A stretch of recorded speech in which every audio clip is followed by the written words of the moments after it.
So, some of you know that I don't know how to use my gimbal yet. Yeah, some of you know that. Some of you know that the C10, it went out to California. We dragged it out there for... Really? Is this thing stupid or am I stupid? Oh, it just doesn't like my face. Okay, so some of you know that the C10 ended up going out to California. I can't really mention why it was out there yet. I kind of did, and somebody gave me shit, so I have to wait a few weeks, probably the end of March, in order to reveal that. It did quite well. We had a lot of fun. I'm gonna post a bit of a clip show of some of the videos we got while we were out there. We didn't take much time to do any filming when we were there. It was 51 hours driving there and 51 back, and that doesn't include when we actually stopped for gas. So it was pretty hard on us. We actually slept in the truck. We didn't get a hotel until we got there. The engine in the C10, it started getting kind of hot, and we didn't put very good fuel in it. This is honestly my own fault. I'm pretty sure it's got a bit of a rod knock. Well, not pretty sure. I'm quite certain it has a bit of a rod knock. I'm not sure that it's a bearing. I drained the oil and actually it came out pretty clean, but it sounds very pistony. So I'm thinking, and based on, well, the guy, Don Mosier at Engine Technology, he's actually the guy that put together the bottom end. I got it honed and cleaned up, even though it is a stock bottom end. He figures that we actually bent a rod. So it's probably the piston hitting the crank, and that's what we're hearing. But no, you fucking thing just has a mind of its own.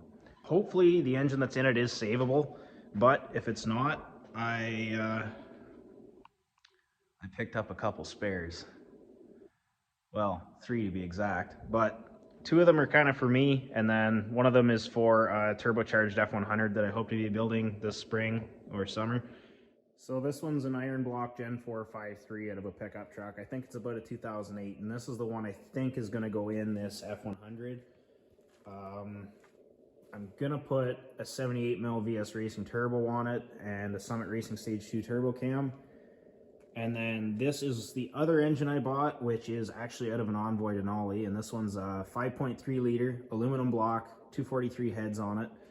And you can see they have a hole in the oil pan. The diff actually runs through the oil pan on these. It's a DOD engine, so that'll have to be deleted, but no VVT. And it's definitely a solid platform.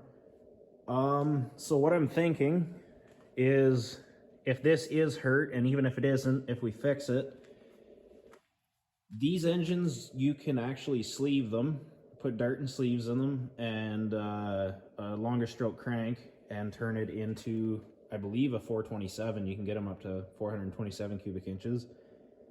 So I may do that, and then put 1/2-inch head studs in it with the LS3 heads, or the well, I guess they're not LS3 heads. These are 823s, not 821s.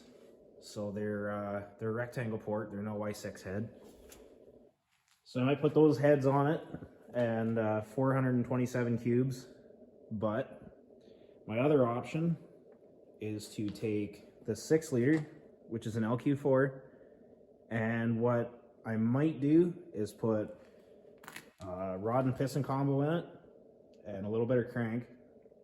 It was suggested to me that I do put a better crank in it, and see if I can max out that 85mm turbo that's on the C10.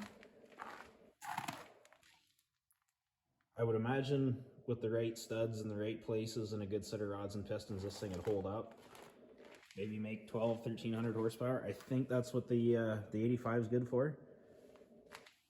And if you've ever questioned how strong a seatbelt is, the answer is yes. That's the yard I get all my engines from. That's all they use for engine pulling. Dirty old used seatbelts. They seem to work great. I think I need to label it because everybody thinks it's a lawnmower. It's a car dolly. It's a car dolly. It's really a lawn dolly. And then just go out and cut your grass.